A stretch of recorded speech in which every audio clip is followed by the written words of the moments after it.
hat einen Film bei euren Sachen gefunden. Wer hat ihn aufgenommen? Let's all go to the lobby. Let's all go to the lobby. Let's all go to the lobby to get ourselves a treat. Delicious things to eat. The popcorn can't be beat. The sparkling drinks are just dandy. The chocolate bars and the candy. So let's all go to the lobby to get ourselves a treat. Let's all go to the lobby to get ourselves a treat.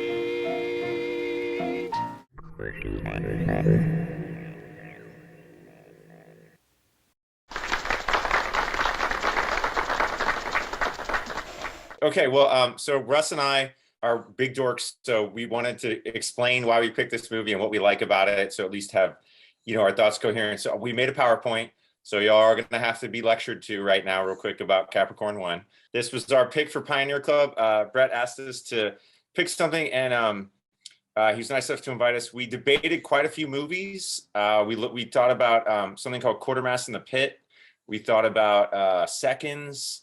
I'm sure there were some other ones. Russ was a big advocate of this one because he just said it's super fun and it feels kind of weirdly relevant, all his kind of ideas. So getting into that. So this is our pick. So our first slide here. All right.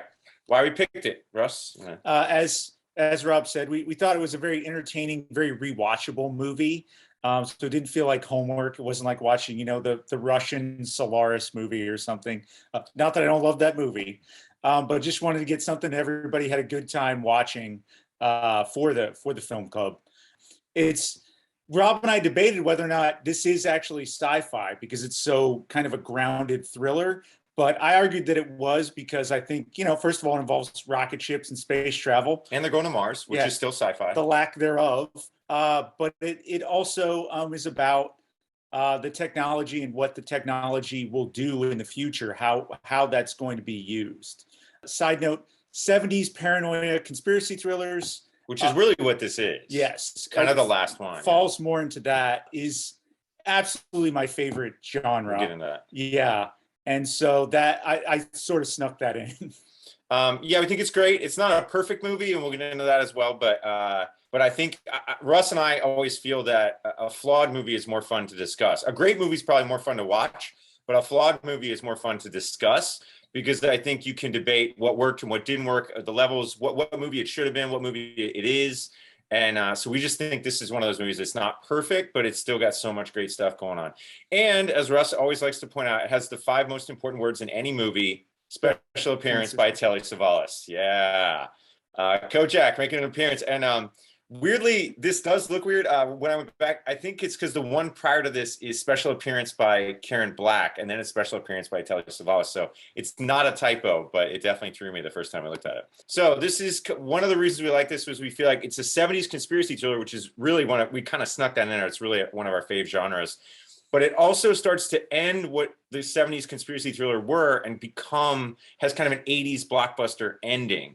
So, The Conversation, 3 Days to the Condor, Parallax View, All the President's Men, these are great conspiracy thrillers, but they all have kind of downbeat bummer endings. So the first half is 70s, but the second half kind of predicts the Spielberg kind of conclusion. So the international conspiracy thriller, Russ, or the 70s conspiracy thriller. So the institutional conspiracy is usually a giant government or corporation. The lone and hunted heroes who no one believes. I think we have Elliot Gould is sort of that. Also, again, it's not a 70s movie if Elliot Gould is not in the movie. Yeah. I think that was a law somewhere on the books. Yeah, super essential. And then, of course, as Rob mentioned, you usually have these very downbeat endings where they don't really succeed in stopping the conspiracy. To point that out, we have this Family Guy clip where they sort of make that distinction. A brief 30 seconds of your time, we're going to watch this clip where they sort of explain the vibe of a 70s movie. I'm going to go watch that young hotshot attorney over there who's clearly in the middle of a movie montage.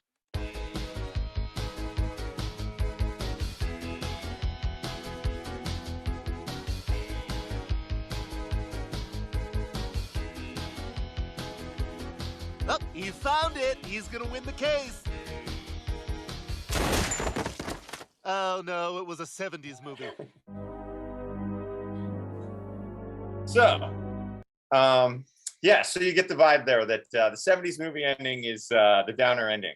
So this one got the 80s blockbuster, you got the happy ending, the individual triumphs, good is rewarded, its evil is revealed, public will demand justice, which I think these days we all starting to feel maybe that's not the case anymore, but at least it appeared that way in movies, and spectacle over subtlety. So again, the movie's kind of more subtle, and then as it ends, it definitely starts to transform into more spectacle with, you know, giant chases and helicopters and stuff. Capricorn One history, where it came from, Peter Hyams, the director and writer of it, said that he thought about the moon landing and how it was this enormous event with almost no witnesses, and the only verification we would have would come from a television camera, and how easy that would be to fake. It seems obvious now, but I could see back then you were just trained to believe. If the paper says it's true, if the TV says it's true, it's true. And now we're a bit more cynical about that. But again, I think this is one of those movies that kind of leans into that idea and starts to question. So in that way, very prescient. Yeah, it starts to be pretty relevant. Peter Hyams, just a little bit about him as a director. He's a writer, he's a director. Eventually, he becomes his own cinematographer. He's directed a lot of sci-fi. He directed 2010, the sequel to 2001. He directed Outland with Sean Connery, Sound of Thunder, Time Cop. He's done a lot of genre movies. I always kind of thought of him as kind of a journeyman director, that he didn't really seem, you know, he just seemed like a guy who kind of directed big stuff with movie stars. But as we really started to look at this movie, Russ and I realized that all these movies have this theme where there's an institution, whether it be the military or the government or the church or something, and it always asks an individual to compromise for the greater good. And the conflict comes when either they sort of go along but realize it's the bad thing. Like in Star Chamber, it's like this group of judges ask Michael Douglas, who's a young judge, to join them and, you know, sort of do justice on your own. And so it's, anyways, it's just kind of, and then he realizes that he shouldn't do that. And so I think that this movie is kind of an interesting, same thing, you know, the greater good of, you know, well, NASA, this is what's good for America. This is what's good for NASA. And the guys don't want to do it, but they go along for the greater good. And then Russ and I just kind of like the idea that he actually calls attention to his own filmmaking with the guy where they debate the movie that they're in, you know, and he says, I've seen this movie and this is the scene where you do this. And so anyways, I just think the idea that I thought he's a streamer, but he does kind of have these ideas. I think he's a writer, he's a director, cinematographer. So you can debate the merits of his movie, but I do think more of him more as an auteur these days. Obviously, as we've touched on already, the relevance of the movie, I think is, you know, fairly obvious to all of us who probably watched it. The idea of the deep fake news, these things that we hear every day. And the seed of that is right here in this movie. It's central to it.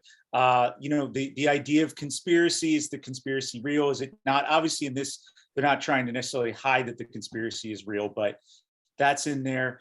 The idea of the press, what does the press have to do? And Elliot Gould he's great. He's exactly the guy you want sort of unearthing this thing, despite being a sort of flawed individual. And I think one of the things we were really interested in was this idea that the bigger the lie, the more people want to believe it. How easy it was for them to sort of put this over on the public. What rules? What we dug. Great cast. I don't know that I've liked James Brolin more than anything, except maybe the ending of Pee Wee Herman. He's pretty great in that. But he's great in here. I really like Elliot Gould. Hal Holbrook kind of steals every scene he's in. He's so good. So yeah, just everything about the cast. Goldsmith's score was pretty terrific. I forgot how good it was until I did this rewatch. Bill Butler, who shot Jaws, shot it. I just think it's a great anamorphic movie. Hopefully you got to really take in, you know, the widescreen. I think it's really well used in this movie. The script structure, I just think it builds in a really interesting way. I love the beginning, and it even has these smart kind of scenes where, you know, when they're getting on the Mars mission and the guy stops them and he wants to give them the Bible and tell them how important this mission is to him personally. And I just think it's smart. It has scenes like that. And then they're in the castle and the guy just tells them, get out. And the movie holds back on what's going on. It makes us wait to figure out what's happening. And then literally you have the scene with Hal Holbrook, and he basically tries to convince you that they should go along with it. You know, because you have to buy that they would want to do that. So we really love that. And I think the movie does some really excellent cross-cutting between the lie and the presentation. You know, and I think that, you know, you hear them, you know, the president's speech, and then the camera slowly pulls back and revealing the studio and them just faking the landing. And I just think it does that a couple times in the movie really, really well. So it's such a great device. He uses it 2 or 3 times. Yeah, it's so good. It's such a great parallel cross-cutting. This is something we debated putting in, but, you know, again, as we said, it's not a perfect movie. I think all of us can agree probably on that last freeze frame holds a little. Didn't date well. Yeah, it's a strange choice. Probably even then. As we said, the only really great freeze frame end is Rocky 3. I think, as everyone here would probably agree. The movie with the Telly Savalas appearance and the big helicopter biplane chase, sort of leaning into a very different ending than you would see in something like 3 Days to the Condor or The Parallax View. This big, almost action movie, good guys, Smokey and the Bandit kind of ending. But I think the movie, I don't know if the movie earns it, but it is a lot of fun. And Telly Savalas, even though he almost seems out of step with the rest of the movie, is just a blast. The appearance of O.J. Simpson, not great. Yeah, no comment necessary. Yeah. I think we can all agree. The brake failure sequence, well, I think is a really great moment. The filmmaking lets it down a little bit. It's a little TV show. It's not quite as great. Just some questions Russ and I thought, prompts or just ideas. We kind of wondered watching it this time, did the Mars mission ever truly work? They say, oh, this thing failed, but I wonder whether they could ever really do it. That really occurred to me this time was, did the Mars mission ever really exist? And I think we think they were, but were they always going to kill the astronauts? Because watching it this time, it wasn't as clear. It seems obvious that it was always part of the plan, but I'm not sure watching it this time whether they decide to do that because they're starting a mutiny or what was going to happen. Because there are quite a few people. Watching it this time, I was shocked how many people know about the conspiracy. It's obvious that the one guy says, "Oh, my console is not working." He tells the guy, and then that guy says, "Nah, don't worry about it." And I was thinking, does that guy know about anyways? It seems like it's a big conspiracy to kind of keep down. So I did wonder whether they're always going to kill the astronauts. I wonder, would you go along with it? I think there's a compelling case to go along with it if you believe in the space program. Is the lie worth it? Is it worth doing? Or is it like James Brolin said, this isn't good, I can't even look my kids in the eye? And finally, do you guys think it's a sci-fi movie? I always thought it was until I watched it this time. And then, we sort of debated, like, it's so speculative. It feels like it could be, it's almost feels real. It doesn't, is it just a thriller and not a sci-fi movie? But I mean, I think it is because they're going to Mars, but they never actually go to Mars. So I don't know. Okay. So that concludes our long and boring presentation. Thank you guys for listening to us ramble, but that's why we did it.